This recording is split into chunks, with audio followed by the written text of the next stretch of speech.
इसका कैटायन इसके एनायन से रिएक्ट करेगा और इसका कैटायन इसके एनायन से रिएक्ट करेगा। प्रोडक्ट क्या बन जाएगा? तुरंत आधा बॉन्ड तोड़ना है तो टूटेगा लेट से और रिएक्शन भी लेट से होगा। कंसंट्रेशन ज्यादा है तो रिएक्शन कंप्लीट करने में समय कम लगेगा। 2 के power final temperature 100 minus 10/10 solve करेंगे तो इस रेट का 32 टाइम इंक्रीज करेगा। देयरफॉर R2 क्या लिखेंगे? 32 into initial rate. Activation energy थोड़ा सा कम हो जाएगा, मतलब ये ऐसा हो जाएगा 2 and 1। इसको आप क्या लिख सकते हैं? A2 के पावर 3/2 और इंटू क्या हो जाएगा? डिवाइड बाई 2 और K मिल चुका है √3। अगर आप इसको सॉल्व करते हैं इक्वल टू क्या लिखेंगे? 100/E²%। ठीक है। हेलो माय डियर स्टूडेंट, कैसे हैं आप? आई होप आप सब बहुत बेहतर होंगे। बच्चों, हम लोग केमिकल काइनेटिक्स में टोटल 7 लेक्चर को कंप्लीट कर चुके हैं, जिसमें हमने आपको लास्ट लेक्चर पर कॉलिजन थ्योरी एंड अर्हेनियस इक्वेशन के बारे में पढ़ाया था और साथ साथ कुछ न्यूमेरिकल भी किए हुए थे। आज हम लोग लेक्चर नंबर 8 की शुरुआत करने वाले हैं और आज पढ़ेंगे factor affecting of rate of reaction और साथ साथ कुछ न्यूमेरिकल्स इसमें भी करने वाले हैं। ये लेक्चर लास्ट लेक्चर होगा केमिकल काइनेटिक्स का। उसके बाद हम लोग डी ब्लॉक एलिमेंट की शुरुआत करेंगे। तो चलिए बिना देर किए हुए आज के इस लेक्चर की शुरुआत करते हैं और सबसे पहले हम लोग देखते हैं कि कौन कौन से ऐसे फैक्टर हैं जो रेट ऑफ रिएक्शन को अफेक्ट कर सकता है। सबसे पहला फैक्टर नेचर ऑफ इलेक्ट्रोलाइट या नेचर ऑफ सबस्टेंस आप कह सकते हैं। दूसरा फैक्टर कॉन्सेंट्रेशन ऑफ रिएक्टेंट, यानी रिएक्टेंट की कॉन्सेंट्रेशन के आधार पर भी रेट ऑफ रिएक्शन आपका बदल सकता है। इसके बाद है इफेक्ट ऑफ टेम्परेचर, यानी टेम्परेचर के आधार पर भी रेट ऑफ रिएक्शन चेंज होगा। और लास्ट है आपके पास इफेक्ट ऑफ कैटलिस्ट। ठीक है, तो चलिए बारी बारी से एक एक फैक्टर को समझते हैं। सबसे पहले देखते हैं नेचर ऑफ इलेक्ट्रोलाइट या नेचर ऑफ सबस्टेंस। देखो, 2 रिएक्शन बेसिकली कंसीडर करके चल रहे हैं हम लोग। एक रिएक्शन जो आयोनिक टाइप है और एक रिएक्शन है जो कोवलेंट टाइप है। बेसिकली आयोनिक रिएक्शंस जो होते हैं ना, उसकी रेट काफी ज्यादा होती है in comparison to covalent reaction. कारण यह है कि आयोनिक रिएक्शन में कोई भी बॉन्ड क्लीवेज नहीं होता है और कोई भी बॉन्ड की फॉर्मेशन नहीं होती है, या बॉन्ड टूटेगा नहीं और बॉन्ड जुड़ेगा नहीं जल्दी, तो वैसे केस में समय कम लगेगा और रिएक्शन जल्दी होगी। तो यहां पे एक पॉइंट में लिख रहा हूं, ionic reaction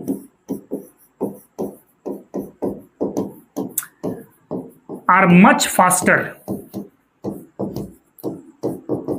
faster than covalent reaction.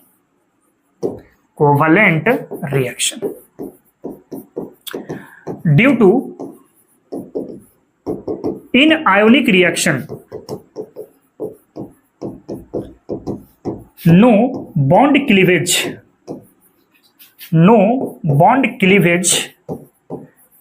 या फिर आप कह सकते हैं breaking. No bond cleavage and bond formation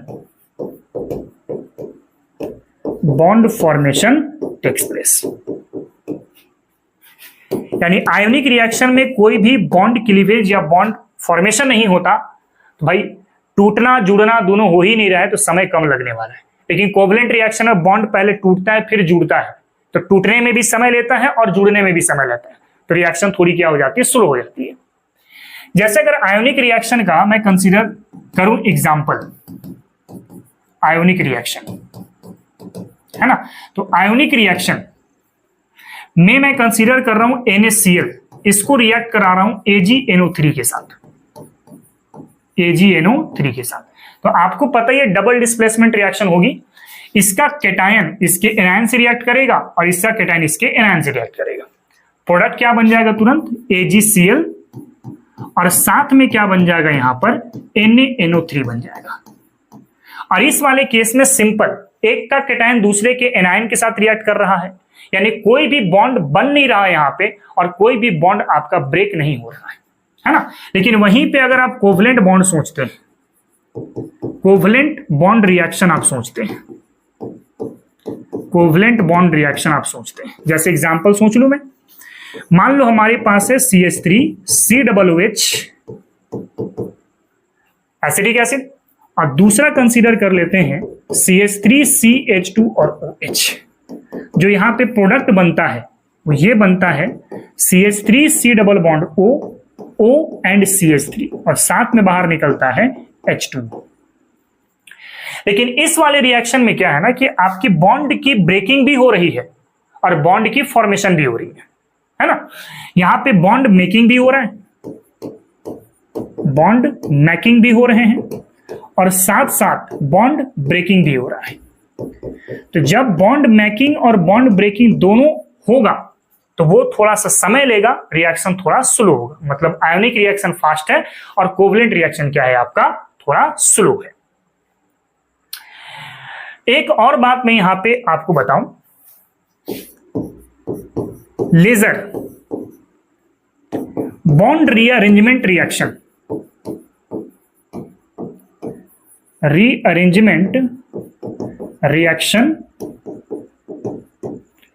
reaction are faster than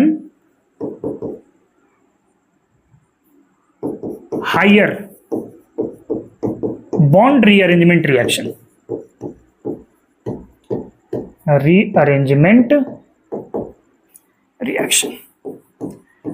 इसको आप जो है ना एग्जाम्पल की मदद से समझो। जैसे मान लो कि एग्जाम्पल है 2 मॉलिक्यूल ऑफ NO, इसको रिएक्ट कराया ऑक्सीजन के साथ तो ये बन रहा है 2 मॉलिक्यूल ऑफ NO2। ठीक है, एक इसकी बात कर रहे हैं। अगर आप इसके रिएक्टेंट को नोटिस करोगे ना तो यहां पर N डबल बॉन्ड O ये पहला reactant, N double bond O ये दूसरा रिएक्टेंट, 2 NO2 का पार्ट हो गया और एक ऑक्सीजन है O डबल बॉन्ड, यानी टोटल यहां पे कितने बॉन्ड तोड़नी पड़ेगी, 2 4 और 6, टोटल 6 बॉन्ड ब्रेक करना पड़ेगा यहां पे। और अगर मैं कंसीडर करूं एक रिएक्शन जैसे CH4 है, मैंने ऑक्सीजन के साथ रिएक्ट कराया तो ये बना कार्बन डाइऑक्साइड और साथ में बना 2 मॉलिक्यूल ऑफ वाटर। और इस वाले रिएक्शन पे अगर आप बॉन्ड रीअरेंजमेंट देखोगे तो कार्बन के साथ 4 बॉन्ड और ऑक्सीजन के साथ 2 बॉन्ड, टोटल बॉन्ड यहां पे कितना आपको क्लीवेज करना पड़ेगा, 4 और 4 कितना हो गया 8। यहां पे 8 बॉन्ड क्लीवेज करनी है और यहां पे 6 बॉन्ड क्लीवेज करनी है। तो भाई इसमें ज्यादा बॉन्ड तोड़ना है तो टूटेगा लेट से और रिएक्शन भी लेट से होगा। मतलब लोअर या लेजर बॉन्ड रीअरेंजमेंट रिएक्शन ये बहुत तेजी से हो जाएगा in comparison to higher bond rearrangement, क्योंकि कम बॉन्ड है तो टूटेगा जल्दी और रिएक्शन भी जल्दी होगा। तो रेट ऑफ रिएक्शन जो है इस वाले केस में A का ज्यादा मिलेगा इन कंपेरिजन टू B। क्यों? क्योंकि यहाँ पे कम बॉन्ड तोड़ना है तो जल्दी रिएक्शन होगा, यहाँ पे ज्यादा बॉन्ड तोड़ना है तो थोड़ा सा लेट में रिएक्शन होगा। तो इस तरीके से हमारे पास पहला फैक्टर कंप्लीट होता है। इसको जरा आप कॉपी करो और उसके बाद जो है सेकेंड फैक्टर के बारे में हम लोग चर्चा करेंगे, ठीक ना।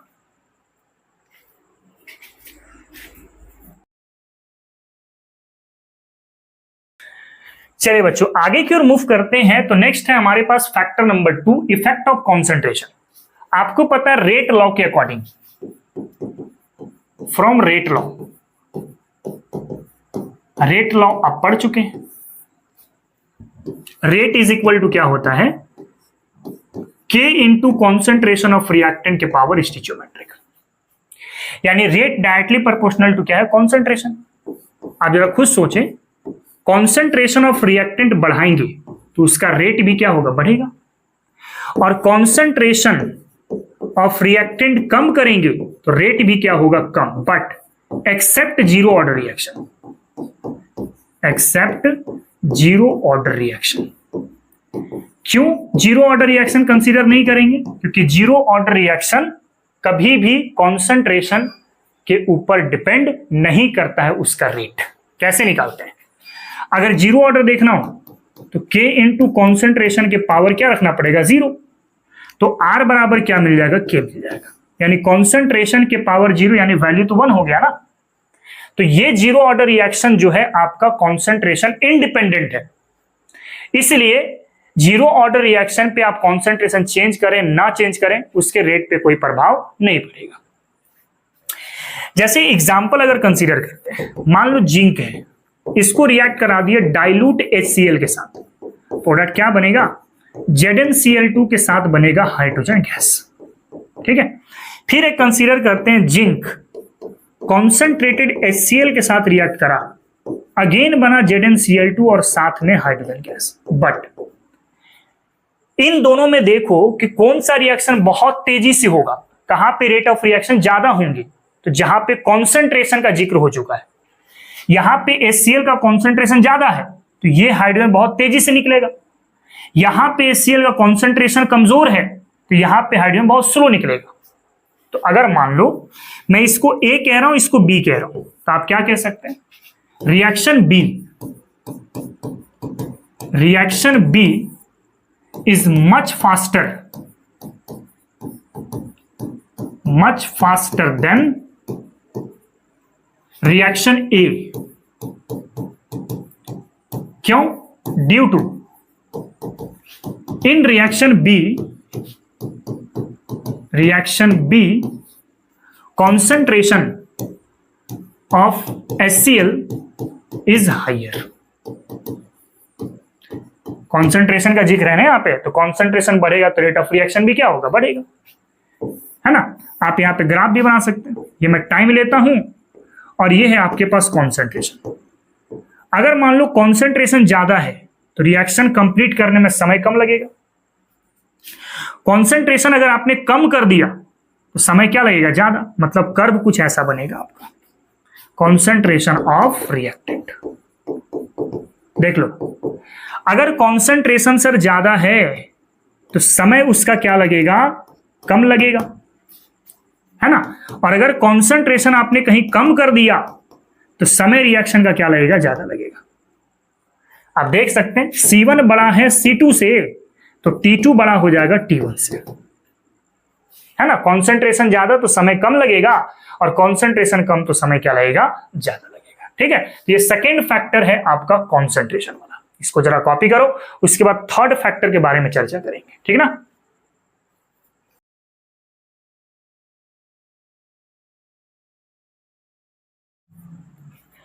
चलिए बच्चों आगे बढ़ते हैं। तो नेक्स्ट है हमारे पास इफेक्ट ऑफ टेम्परेचर। आप पढ़ चुके हैं अर्हेनियस इक्वेशन लास्ट क्लास पर, K is equal to AE के power minus EA upon RT। जरा सोचें, अगर मैंने टेम्परेचर को बढ़ाया, टेम्परेचर क्या कर रहे हैं, बढ़ा रहे हैं, तो साथ में EA अपॉन RT का वैल्यू क्या हो जाएगा, कम। क्यों? क्योंकि सर टेम्परेचर डिनोमिनेटर पर है ना, तो डिनोमिनेटर वाला वैल्यू जितना बढ़ेगा ये पूरी वैल्यू कम होती चली जाएगी। अब प्लस EA अपॉन RT कम हो रहा है तो माइनस EA अपॉन RT क्या होगा, आपका ज्यादा होगा। और ये प्लस में कम हो रहा है तो ये माइनस में बढ़ेगा। अब किसी का पावर बढ़ना तो K भी बढ़ेगा आपका, और अगर K बढ़ा तो साथ में रेट ऑफ रिएक्शन भी बढ़ेगा। उसी तरीके से अगर टेम्परेचर कम करते हैं तो EA अपॉन RT का वैल्यू भी क्या होगा, ज्यादा, लेकिन माइनस EA अपॉन RT का वैल्यू क्या होगा, कम।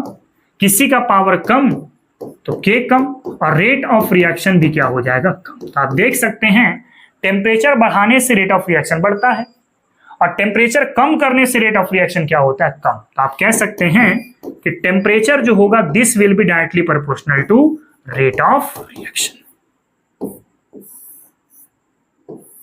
ठीक है, अब यहां पर एक पॉइंट आपको मैं समझाऊं। इसका मतलब यह है कि अगर मान लो अभी आपके पास 10 डिग्री सेल्सियस टेम्परेचर है किसी रिएक्शन के लिए, ठीक ना, और इसके टेम्परेचर को आप बढ़ा करके 100 डिग्री सेल्सियस तक पहुंचाते हो, तो यहां पे इसको R2 रेट कहो और इसको R1 रेट कहो। तो जिसका टेम्परेचर ज्यादा है वो मच फास्टर होगा in comparison to less temperature, मतलब R2 ज्यादा तेजी से होगा इन कंपेरिजन टू R1, है ना। तो ऐसा देखा गया है प्रैक्टिकली कि अगर आप टेम्परेचर को एवरी 10 डिग्री सेल्सियस अराइज करते हैं तो उसका rate of reaction exact double हो जाता है। यहां पे एक पॉइंट मैं लिख रहा हूं, it has been observed that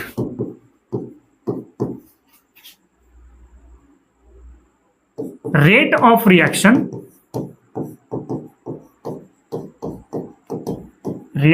are double on every increasing in temperature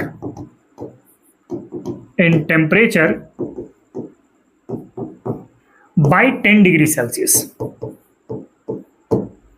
मतलब प्रत्येक 10 डिग्री सेल्सियस अगर आप बढ़ाओगे टेम्परेचर को ना, तो उसका रेट ऑफ रिएक्शन ठीक क्या होता जाएगा, डबल होता चला जाएगा। ठीक है, अब यहां पे एक पॉइंट ध्यान देना, number of time rate increases is equal to कैसे सोचेंगे, 2 के power T2 minus T1 by 10। अब इसका इंपॉर्टेंस अभी थोड़ी देर में आपको समझ में आ जाएगा कि क्या इंपॉर्टेंस है, ठीक ना। जैसे अगर एक एग्जांपल सोचते हैं, आपके पास इनिशियल टेम्परेचर 10 डिग्री सेल्सियस है, ठीक ना, कितना है 10 डिग्री सेल्सियस, और इस टेम्परेचर को आप लगभग 100 डिग्री सेल्सियस तक बढ़ा देते हैं, तो उसका रेट में कितना टाइम इंप्रूवमेंट होगा। आपको पता है कि एक टाइम 10 डिग्री सेल्सियस बढ़ाएंगे तो रेट उसका डबल हो जाना है। तो अगर 10 से 100 तक पहुंचेंगे तो रेट में कितना टाइम उछाल देखने को मिलेगा, तो उसको आप डायरेक्ट निकाल सकते हैं यहां से, number of time rate increases, तो 2 के power final temperature 100 minus 10 by 10 solve करेंगे तो 2 के पावर 90 बाई 10 यानी 2 के पावर 9, दैट मीन्स 512 टाइम। यानी अगर 10 डिग्री सेल्सियस से 100 डिग्री सेल्सियस जाओगे ना, तो उसका रेट में लगभग 512 टाइम बढ़ोतरी देखने को मिलेगा, या 512 टाइम या 512 टाइम आपका रेट इंक्रीज हो जाएगा। ठीक है, इसको और अच्छे से समझेंगे एग्जाम्पल और न्यूमेरिकल की मदद से, उससे पहले आप इसको कॉपी करो। ठीक है,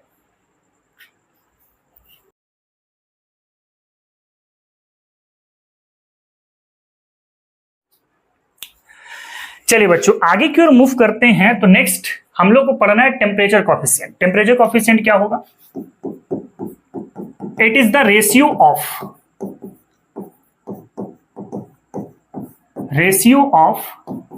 rate constant at two different temperature differing by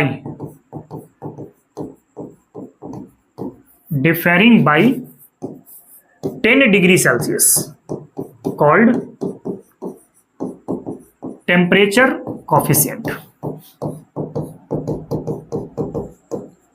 ठीक है, रेट कांस्टेंट का रेशियो अलग अलग टेम्परेचर पर, लेकिन ध्यान देना ये टेम्परेचर का जो डिफरेंस है ना वो 10 डिग्री सेल्सियस होना चाहिए। कहने का ये मतलब है कि के टी डिवाइड बाई के टी, एक का अगर टेम्परेचर टी लेते हैं तो दूसरे का 10 डिग्री सेल्सियस ज्यादा होना चाहिए। अब अगर दोनों का टेम्परेचर डिफरेंस देखोगे तो 10 डिग्री सेल्सियस मिलेगा। अगर आप इसको 10 डिग्री मान के चलते हैं तो इसको 20 मानना पड़ेगा, अगर इसको 30 लेके चलते हैं तो इसको 40 लेके चलना पड़ेगा। मतलब दोनों टेम्परेचर के बीच का जो डिफरेंस होगा वो आपको 10 डिग्री सेल्सियस के बराबर होना चाहिए, तभी आप उसको टेम्परेचर कॉफिशिएंट बोलेंगे। और इसकी वैल्यू या तो 2 होगी या तो आपकी 3 होगी, मतलब मिनिमम वैल्यू 2 और मैक्सिमम वैल्यू कितना होगा, 3 होगा। ठीक है, ये याद रखना होगा। अब अगर ग्राफ देखें यहां पे, अगर मान लो मैं यहां पर टेम्परेचर सोचता हूं और यहां पे कंसीडर करता हूं रेट, तो टेम्परेचर बढ़ाने से रेट भी आपका बढ़ता है, तो ग्राफ कैसा बनेगा, लीनियर ग्राफ बनेगा। ऐसा टेम्परेचर बढ़ेगा तो साथ में रेट भी बढ़ रहा है, टेम्परेचर और बढ़ा है तो साथ में रेट और बढ़ा। जैसे जैसे आप टेम्परेचर बढ़ाते जाओगे वैसे वैसे उसका रेट भी क्या होता जाएगा, बढ़ता जाएगा। ठीक है, अब टेम्परेचर कॉफिशिएंट की मदद से या फिर जो आपने टेम्परेचर के मदद से number of time rate increases निकाला था ना, उसके आधार पे कुछ न्यूमेरिकल्स है, उसको देखो कैसे बनता है। कह रहा the temperature coefficient of reaction is 2। Temperature coefficient of the reaction कितना है? 2 है। एवरी 10 डिग्री सेल्सियस इंक्रीजेस, है ना।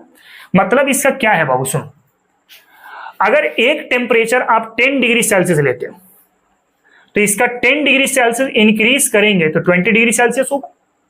तो कह रहे हैं कि टेम्परेचर कॉफिशिएंट अगर 2 रखते हैं, इसका मतलब यह है कि अगर आप 10 डिग्री सेल्सियस टेम्परेचर बढ़ाते हैं तो उसका रेट में चेंजिंग 2 टाइम आएगा।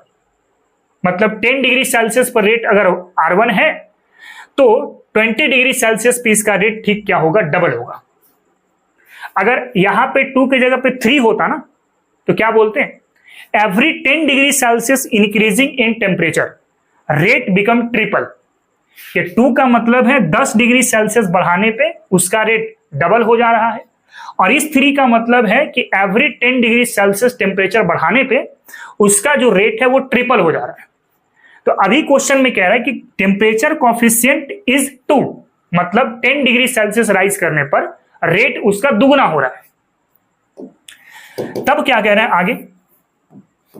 And the rate of reaction at 25 degree Celsius is 3 मोल पर litre and minute. Initial rate जो था वो था आपके पास 3 मोल पर लीटर मिनट। किस टेम्परेचर पर? तो 25 डिग्री सेल्सियस पर। अब कह रहा है calculate the rate at 75 degree Celsius. तो रेट कितना होगा? टेम्परेचर जब हमारे पास कितना हो जाए तो 75 डिग्री सेल्सियस हो जाए। तो सबसे पहले क्या निकालेंगे? Number of time rate increases, कितना टाइम रेट इंक्रीज किया है, निकालने का तरीका बताया था। 2 के power T2 minus T1 divide by 10, ठीक है। तो 2 और T2 कितना है? 75, T1 हो गया 25 बाई हो गया 10। सॉल्व करें तो 2 हो गया 50 बाई 10। सॉल्व करते हैं तो 2 के पावर 5। कितना टाइम आ गया देखो तो ये कितना हो गया आपके पास? 32 टाइम। यानी जो रेट इंक्रीज करेगा वो इस रेट का 32 टाइम इंक्रीज करेगा। देयरफॉर R2 क्या लिखेंगे? 32 into initial rate, that is 32 into initial rate कितना था? 3। सॉल्व करेंगे तो आएगा 96 मोल पर लीटर एंड मिनट, ठीक है। तो इस तरीके से सॉल्व करना होता है।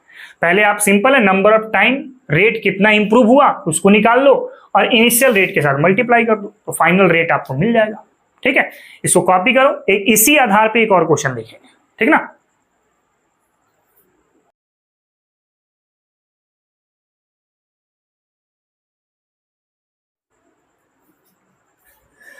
चलिए बच्चों आगे की ओर मूव करते हैं। तो एक और क्वेश्चन दिया गया है कि the temperature coefficient of reaction is 2। इसका मतलब 10 डिग्री सेल्सियस टेम्परेचर बढ़ाने पर उसका रेट डबल हो जा रहा है। And the rate of reaction at 10 degree Celsius is 2 मोल पर लीटर मिनट। इनिशियल रेट कितना था? 2 मोल पर लीटर एंड मिनट, और इस समय पर टेम्परेचर कितना था? तो 10 डिग्री सेल्सियस। आगे कह रहा है calculate the rate at 100 degree Celsius. R2 कितना होगा जब टेम्परेचर कितना कर ले हम लोग? 100 डिग्री सेल्सियस कर ले। तो सबसे पहले क्या फाइंड आउट करोगे? Number of time rate increases, कितना टाइम आपका रेट इंक्रीज हुआ है, कैसे निकालते हैं? 2 के power T2 minus T1 by 10, that is 2 के पावर T2 हो गया आपके पास 100 माइनस 10 बाई 10, यानी कि 2 के पावर 90 बाई 10, यानी 2 के पावर 9, यानी कितना टाइम हो गया? 512 टाइम हो गया। यानी टेम्परेचर T1 से T2 तक जाने में रेट कितना इंप्रूव हो रहा है? 512 टाइम। तो आपका फाइनल रेट कितना मिल जाएगा? 512 टाइम इंक्रीज किया। इनिशियल रेट था आपके पास R1, that is R2 is equal to 512 और इनिशियल रेट था 2। सॉल्व करेंगे तो 1024 मोल पर लीटर और मिनट आ जाएगा। कर सकते हो तो कुछ इस तरीके से इसको सॉल्व करते हैं। कॉपी करो। नेक्स्ट अगले फैक्टर के बारे में बात करते हैं, ठीक ना।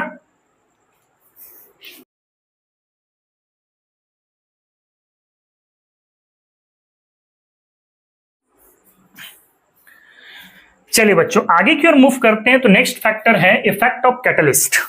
आपको पता है कैटलिस्ट या पॉजिटिव कैटलिस्ट एक्टिवेशन एनर्जी को कम करता है, और activation energy come, rate of reaction क्या हो जाएगा, ज्यादा। तो यहां पे कहेंगे हम लोग positive catalyst, positive catalyst increases the rate of reaction due to they decreases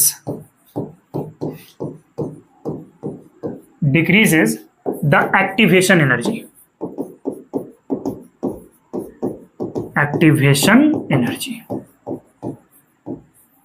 ठीक है, दैट इज E। हम लोग अर्हेनियस इक्वेशन पे भी देख चुके हैं, K is equal to AE के power minus EA upon RT। क्या होगा अगर एक्टिवेशन एनर्जी बढ़ा दिया जाए? अगर EA को बढ़ा दिया जाए तो EA अपॉन RT भी बढ़ेगा, लेकिन माइनस EA अपॉन RT क्या हो जाएगा, कम हो जाएगा। भाई प्लस के साथ ये बढ़ रहा है तो माइनस के साथ तो कम होगा ना।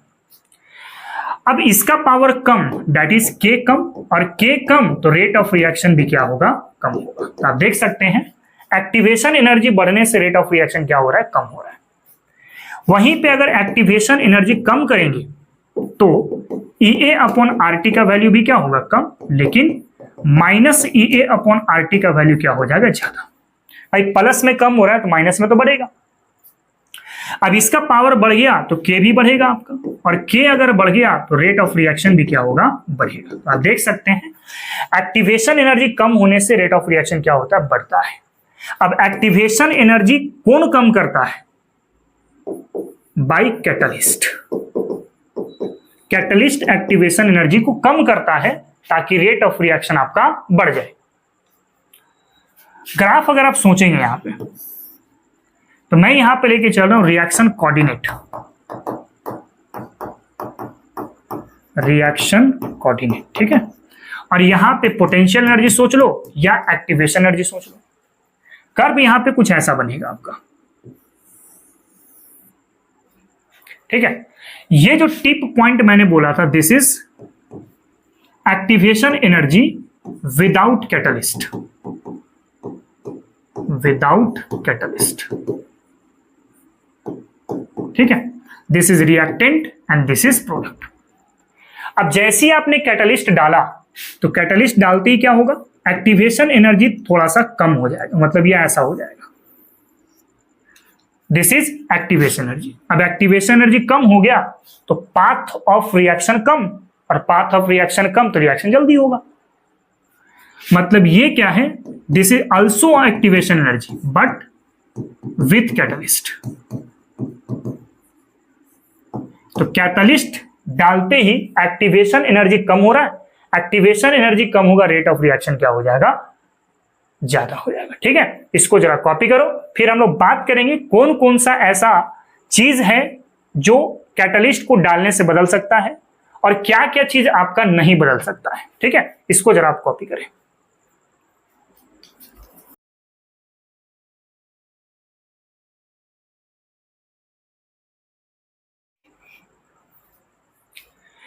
चलिए बच्चों, नेक्स्ट हम डिस्कस कर रहे हैं कैटलिस्ट अल्टर। कैटलिस्ट किस किस चीज को बदल सकता है। तो सबसे पहला बदलाव कहां पे लाया, रेट ऑफ रिएक्शन पर।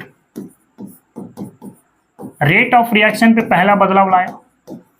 फिर कैटलिस्ट, अगर रेट ऑफ रिएक्शन बदल रहा है, आप देख सकते हैं रेट ऑफ रिएक्शन अगर बदला तो के भी तो बदला है, देख रहे हो ना। तो रेट ऑफ रिएक्शन चेंज किया तो साथ में रेट कांस्टेंट को भी चेंज करेगा ये, है ना। तीसरा, पाथ ऑफ रिएक्शन को भी बदल देगा, पाथ ऑफ रिएक्शन को भी बदल देगा। आप सोच के देखें, जब कैटलिस्ट आपने नहीं डाला था तो रिएक्शन का पाथ ज्यादा था, देख रहे हो। अब देखो ये लंबा दूरी तय करना पड़ रहा है, कैटलिस्ट डालते ये डिस्टेंस कम हो गया, मतलब पाथ को भी बदल रहा है ये। साथ में ये आपका एक्टिवेशन एनर्जी को भी चेंज किया। कैटलिस्ट जो है एक्टिवेशन एनर्जी को भी चेंज किया। एक्टिवेशन एनर्जी कैटलिस्ट कम कर देता है ना, तभी तो रेट ऑफ रिएक्शन ज्यादा होगा। इसके बाद ये थ्रेशोल्ड एनर्जी को भी चेंज करेगा। अब थ्रेशोल्ड एनर्जी क्या है इसकी जानकारी आपको लास्ट लेक्चर पे दे चुका हूं। जो बच्चे लास्ट लेक्चर को नहीं देखे हैं वो उसको आप अच्छे से देखें, बड़ा इंपॉर्टेंट लेक्चर था वो, कॉलिजन थ्योरी वाला, ठीक ना। तो कैटलिस्ट इतने चीज को चेंज कर सकता है। अब सवाल आता है कैटलिस्ट किसको नहीं चेंज कर सकता है, तो किसको चेंज नहीं कर सकता है? Free gives energy of the reaction. Delta G किसी रिएक्शन का क्या है इसको नहीं बदल पाएगा, एंथैल्पी को भी नहीं बदल पाएगा, एंथैल्पी को भी नहीं बदल पाएगा, साथ में एंट्रोपी चेंज को भी नहीं बदल पाएगा, एंट्रोपी चेंज को भी नहीं बदल पाएगा। इसके बाद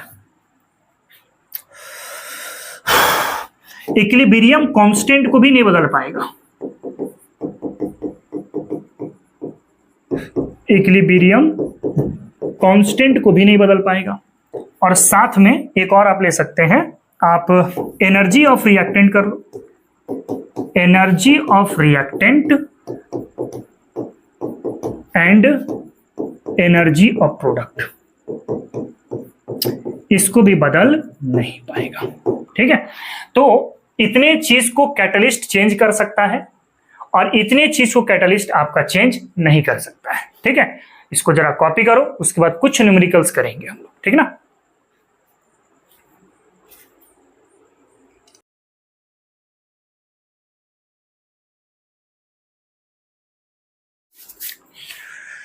चलिए बच्चों आगे की ओर मूव करते हैं। तो नेक्स्ट एक क्वेश्चन है कि the rate of gaseous reaction is equal to, जो रेट दिया गया है K into concentration of A into concentration of B। The volume of the vessel containing this gas is reduce by 1/4 of the initial volume. कह रहा है कि अगर हम लोग वेसल्स यानी कंटेनर है ना, कंटेनर की जो वॉल्यूम है उसको रिड्यूस कर देते हैं 1/4 तक, तो उसका रेट में कितना बदलाव आएगा। सबसे पहले आप इस बात को ध्यान देना, कॉन्सेंट्रेशन बराबर क्या होता है, मोल बाई वॉल्यूम होता है ना। तो आप यहां पे क्या लिखोगे, R is equal to R1 कह लो बेसिकली। यहां पे लिख सकते हैं mole of A by volume of container, concentration of A के लिए, और कॉन्सेंट्रेशन ऑफ B के लिए क्या लिखेंगे, mole of B by container volume. यानी कि R1 बराबर क्या मिला, K into NA into NB and V into V को क्या लिखेंगे, VS। This is equation number 1, ठीक है। तो R2 is equal to K into NA into NB, और वॉल्यूम कितना हो रहा है बाबू, देखो तो V का 1/4, यानी आप इसको क्या लिख सकते हैं, V/4 का होल स्क्वायर। इसके अकॉर्डिंग ये V के जगह पे नॉर्मल रखे और सेकेंड केस में वॉल्यूम को हम लोग 1/4 कर दिया, यानी R2 जो मिला वो K into NA into NB divide by V square into 16। 4 का स्क्वायर 16 और 16 किधर चला जाएगा, ऊपर। इसको मान लीजिए क्वेश्चन नंबर सेकंड। अब फर्स्ट को सेकंड से डिवाइड कर लो, R1 by R2 is equal to K into NA into NB divide by V square divide by K into NA into NB divide by V square into क्या होगा 16। ये और ये आपका कट जाएगा, क्या रिजल्ट मिल जाएगा, 1/16, है ना। यानी कि वॉल्यूम को अगर 1/4 कर देते हैं कंटेनर का, तो उसका रेट का रेशियो कितना आ जाएगा, 1/16। यानी फाइनल रेट जो होगा वो आपका कितना मिल जाएगा, 16 R1 मिल जाएगा। ये होगा आपके पास फाइनल रेट, ठीक ना। इसको जरा कॉपी करो, अगले क्वेश्चन के बारे में बात करेंगे।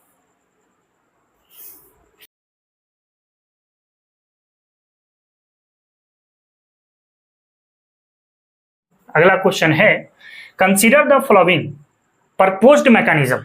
आपके पास कुछ मैकेनिज्म दिया गया है, 10 change in concentration of dt with respect to time, इसकी वैल्यू पता करनी है। क्या क्या दिया गया है, A2 जो है आपका ये 2A बना रहा है, ये है आपके पास Kc, इसकी वैल्यू 4 है। Kc बराबर क्या लिखते हो, 11th की कॉन्सेप्ट है इक्विलिब्रियम कांस्टेंट वाला, है ना। क्या लिखते हैं, product concentration divide by reactant concentration with stoichiometric in power. इसका स्टिचियोमेट्रिक 2 है तो ये पावर में चला जाएगा। अब यहां से हम लोग क्या करते हैं कि ए स्क्वायर निकाल लेते हैं। तो ए स्क्वायर बराबर क्या लिख सकते हैं, इसको क्रॉस मल्टीप्लाई कर लो तो 4 इंटू क्या हो जाएगा, A2 हो जाएगा। देयरफॉर ए बराबर क्या मिल जाएगा, इसको अंडर रूट ले जाओ तो अंडर रूट 4 इंटू होगा A2, that is 2 into A2 के पावर होगा 1/2। यहां से में A का वैल्यू पता चल चुका है। दूसरा जो रिएक्शन है वो है A प्लस बी, इससे रिएक्ट करके बनता है C।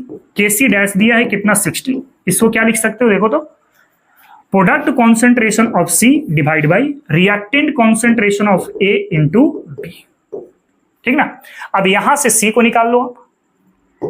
C बराबर आप यहां से क्या लिख सकते हो, C बराबर लिख सकते हैं हम लोग 16 इंटू A इंटू बी लिख सकते हैं।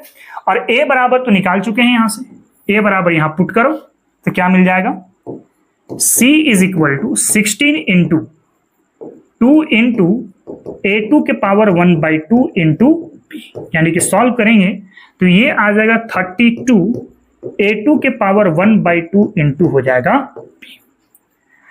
नाउ अब क्या करना है, एक और रिएक्शन दिया गया है। इस रिएक्शन पर आपको देखना है K का वैल्यू दिया गया रेट कांस्टेंट का, है ना। तो A2 प्लस C बनाता है D प्लस A। यहां पे K दिया गया है कितना, 1 इंटू 10 टू द पावर -2। पहले आप रेट लिखो, तो रेट बराबर क्या जानते हैं, K into concentration of reactant that is A2 into C is equal to, और क्या लिख सकते हैं, change in concentration of A2 by dt is equal to change in concentration of C by T। Reactant के लिए sign negative है, rate of disappearance याद करो। D के लिए क्या लिख सकते हैं, plus dd by dt is equal to, A के लिए क्या लिख सकते हैं, प्लस dA बाई dt। हमें किसके रिस्पेक्ट में चाहिए, इसके रिस्पेक्ट में ना, तो इसको इसके साथ इक्वेट कर लो। देयरफॉर क्या लिख सकते हैं, dd by dt is equal to K into A2 into C। अब देखो सारे वैल्यूज मिल जाएंगे।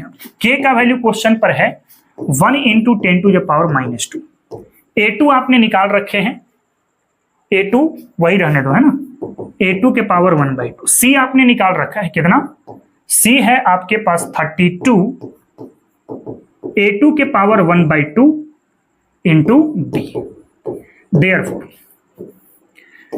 dd बाई dt, इसको सॉल्व करके देखो क्या मिलेगा।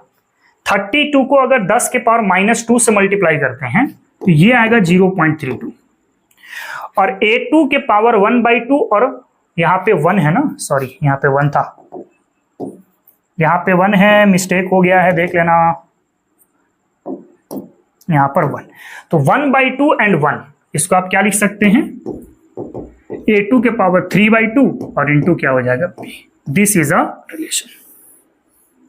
ठीक है, तो इस तरीके से आप इस क्वेश्चन को सॉल्व करेंगे। ये भी एक बहुत अच्छा क्वेश्चन है, आप इसको भी आराम से ट्राई करना। यहाँ पे थोड़ा सा देखना, मिस्टेक लिख दिया था मैं, यहाँ पे पावर में 1 था ना, मैं 1/2 लिख दिया था। ठीक है, और C का वैल्यू मैंने यहां से उठा के यहां पर रख दिया और सॉल्व कर दिया इसको। ठीक है,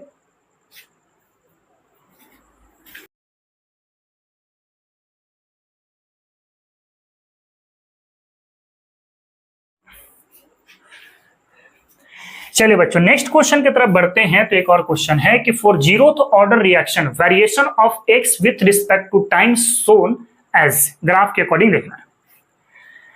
at initial concentration of the reactant as 17.32 minute decimetre inverse, the half life period is. अच्छा, जीरो ऑर्डर रिएक्शन का हाफ लाइफ पीरियड क्या होता है, A/2K होता है।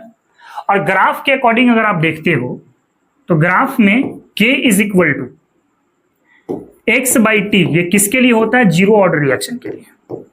ये सब पढ़ा दिए हैं बाबू, बस लास्ट में 2-4 क्वेश्चन मैं करवा दे रहा हूं। ठीक है, ये है आपके पास स्लोप, दिस इज स्लोप। और स्लोप किसके बराबर होता है? tan थीटा के बराबर। वो किसके बराबर होगा? k। तो देखो तो tan 60 degree is equal to क्या लिख सकते हैं आप? tan 60 डिग्री बराबर लिख सकते हैं k। क्या लिख सकते हैं? k। और k बराबर क्या मिल जाएगा आपको? x/t मिल जाएगा। ठीक है, तो tan 60 का वैल्यू कितना मिल गया? √3, यानी √3 बराबर क्या हो गया? k हो गया। ये k का वैल्यू हमें मिल चुका है, √60 का वैल्यू √3 हो गया। अब इसको आप यहां पे पुट करो तो t½ इनिशियल कॉन्सेंट्रेशन कितना है? 17.32 डिवाइड बाई 2 और k मिल चुका है √3। अगर आप इसको सॉल्व करते हैं तो 17.32 डिवाइड बाई 2 इंटू 1.732 होता है। इसको अगर आप सॉल्व करोगे आएगा 5 मिनट। कितना आ जाएगा? 5 मिनट, यानी ऑप्शन नंबर ए आपका सही है। ठीक है, तो इस तरीके से आप इसको बना सकते हैं। कॉपी करो, अगले क्वेश्चन के बारे में बात करेंगे। ठीक है,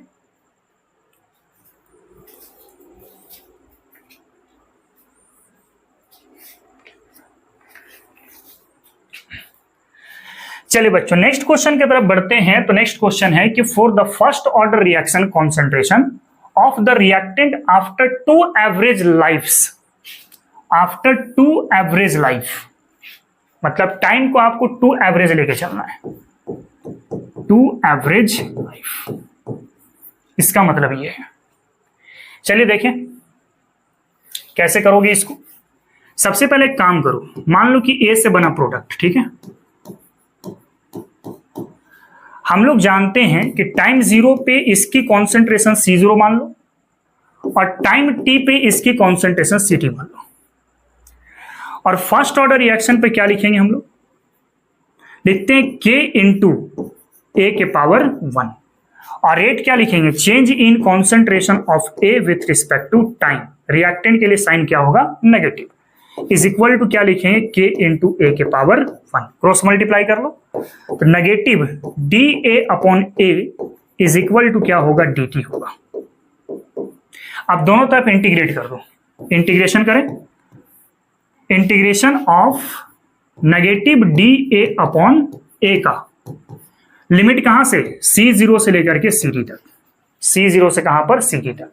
और इधर इंटीग्रेशन करो तो k dt, टाइम लिमिट 0 से लेकर के t तक। अब इसका इंटीग्रेशन का वैल्यू क्या होता है? Negative ln a। अब एक बार ln a में C0 से Ct, a के जगह पे एक बार C0 रखो और एक बार क्या रखेंगे? Ct। और इसका इंटीग्रेशन क्या मिलेगा? kt मिलेगा। ये लिखेंगे तो negative ln Ct minus ln C0 हो जाएगा, इज इक्वल टू हो जाएगा kt। सॉल्व करें तो ln Ct plus ln C0 is equal to क्या हुआ? kt हुआ। अब क्या करो, ln C0 minus ln Ct कर सकते हैं, इसको आगे लिखिए इसको पीछे लिखिए, इज इक्वल टू क्या मिल गया? kt।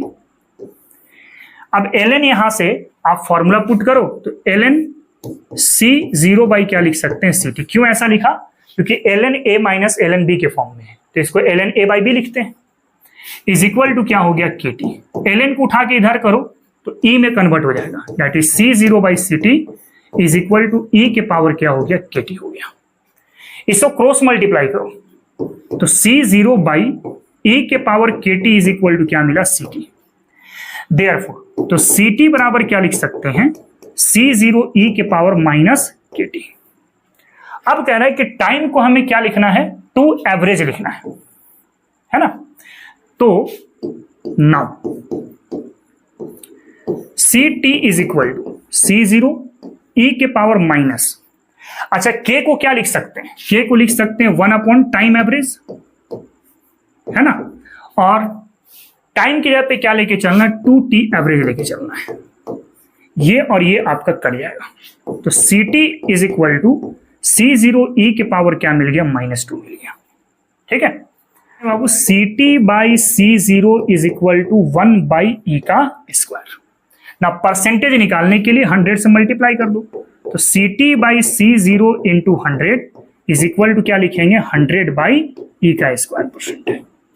ठीक है, तो कुछ इस तरीके से आप इसको सॉल्व करेंगे। देखो वैसे तो ये वाला जो है हम लोग ऑलरेडी ड्राइव कर चुके हैं पहले के क्लास पे, लेकिन अगेन मैं आपको ड्राइव करके दिखा दिया कि कैसे इसको ड्राइव किया जा रहा है। ठीक है, सो कॉपी करो, फिर अगले क्वेश्चन के बारे में बात करते हैं। ठीक है,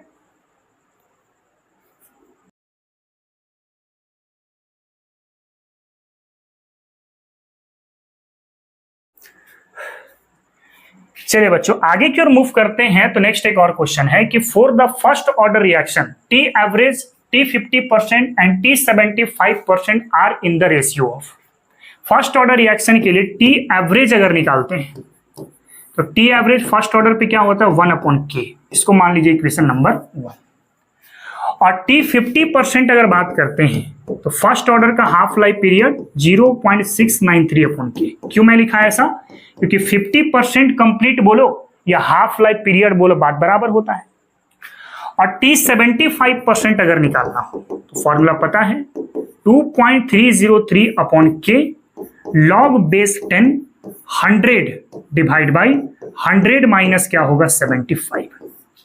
ठीक है, therefore t 75% is equal to 2.303/k log base 10 100 by हो जाएगा 25। इससे 4 टाइम में चले जाएंगे।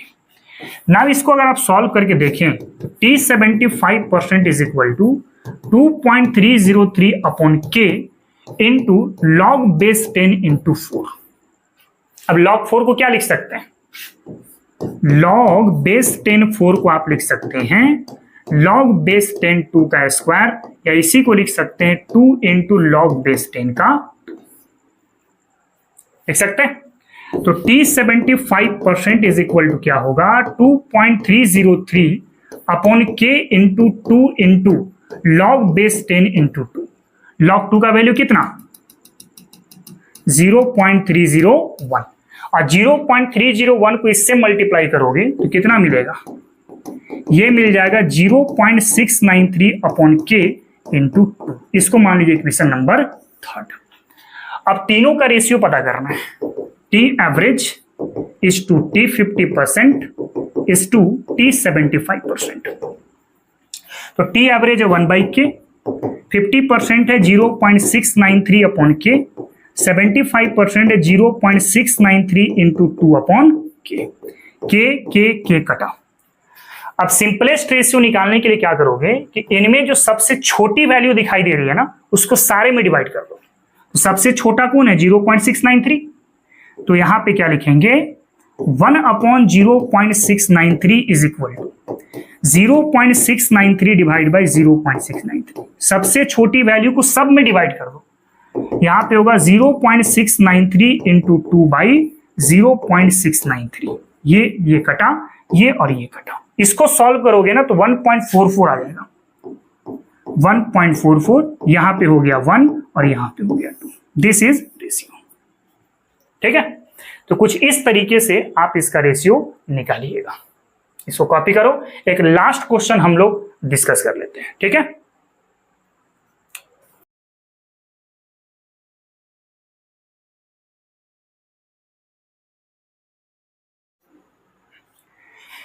चलिए बच्चों आगे की ओर मूव करते हैं। तो एक और क्वेश्चन है कि for a sample reaction A से B when A was change from 0.502 mole per decimetre cube two 1 mole per decimetre cube. मतलब ए की कॉन्सेंट्रेशन जो है आपका वो कहां से कहां तक 0.502 से कहां पर चला जा रहा है 1.00 मोल पर डेसीमीटर क्यूब तक चला जा रहा है। Its half life dropped from 52 second to 26 second. जो हाफ लाइफ पीरियड है वो ड्रॉप कहां से हुआ 52 सेकेंड से आपका 26 सेकेंड तक चला गया। द ऑर्डर ऑफ रिएक्शन क्या है? तो आपको एक रिलेशन पढ़ाया हूं मैं, याद होगा आपको, t half inversely proportional to A के पावर n-1।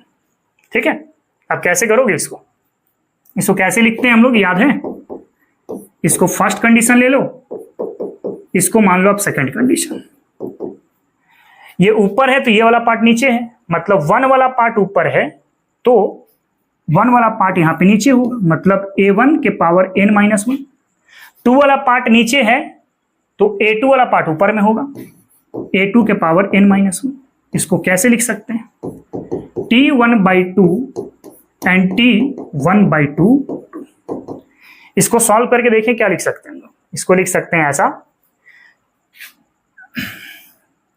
डायरेक्ट ऐसा लिख सकते हैं ना, A2/A1 के पावर n-1। अच्छा T1 कितना था, तो T1 था सर 52 सेकेंड, और T2 हमारे पास कितना था, तो सर 26 सेकेंड, और A2 कितना था, तो 1 था, और A1 कितना था, तो 0.5 था, 5 के पावर n-1। इससे कितना टाइम मिल गया, 2 टाइम में, ये भी जाएगा तो 2 टाइम में। देयरफॉर क्या मिला, 2 के पावर 1, 2 के पावर 1 लिख सकते हैं यहाँ पे, और यहाँ पे 2 के पावर n-1। तो क्या मिल जाएगा, 1 इज इक्वल टू n-1, देख सकते हो यहाँ पे। देयरफॉर n बराबर क्या मिल गया, सेकेंड मिल गया। यानी किस ऑर्डर से बिलोंग करेगा ये, तो सेकेंड ऑर्डर से बिलोंग करेगा। ठीक है, तो ये हमने आपको पूरा चैप्टर पढ़ा दिया बाबू केमिकल काइनेटिक्स का। बहुत ही अच्छे अच्छे न्यूमेरिकल्स हम लोग इस चैप्टर के अंदर करे हैं। आप अगर इस चैप्टर को बहुत अच्छे से अगर देखोगे तो आई होप आपका सारे एग्जाम के जो क्वेश्चंस है वो क्लियर होते हुए नजर आएंगे। चाहे आप जेईई मेंस की बात करें, एडवांस तक की बात करें, नीट की बात करें, बोर्ड लेवल की बात करें, हर लेवल की क्वेश्चंस हमने इस चैप्टर पे भी आपको करा रखा है।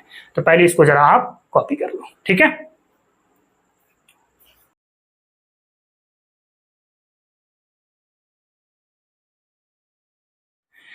चलिए बच्चों, तो आज के लेक्चर को यहीं पे खत्म करते हैं और मिलते हैं फिर हम लोग नेक्स्ट क्लास पर एक नए जोश के साथ, नई उमंग के साथ। आज के लिए इतना ही। जय हिंद, जय भारत और जय विज्ञान। बच्चों आई होप आपको लेक्चर पसंद आया होगा। अगर लेक्चर पसंद आया है तो मेरे इस लेक्चर को लाइक करें, चैनल को सब्सक्राइब करें और इसे अपने फ्रेंड तक तो जरूर शेयर करें ताकि उन्हें भी इसका फायदा मिल सके। बच्चों हम लोग केमिकल काइनेटिक्स आज पूरी तरीके से खत्म कर चुके हैं। हर एक लेवल की क्वेश्चंस मैंने आपको इसमें कराया। मेंस, एडवांस, नीट की भी क्वेश्चंस हम लोग देख चुके हैं, बोर्ड की भी क्वेश्चंस हम लोगों ने देखे हैं, ताकि आपका बेस्ट कंटेंट रेडी हो सके और एग्जाम के लिए आप बहुत अच्छे से तैयार हो सके। तो चलिए मिलते हैं फिर हम लोग नेक्स्ट क्लास पर। Thank you very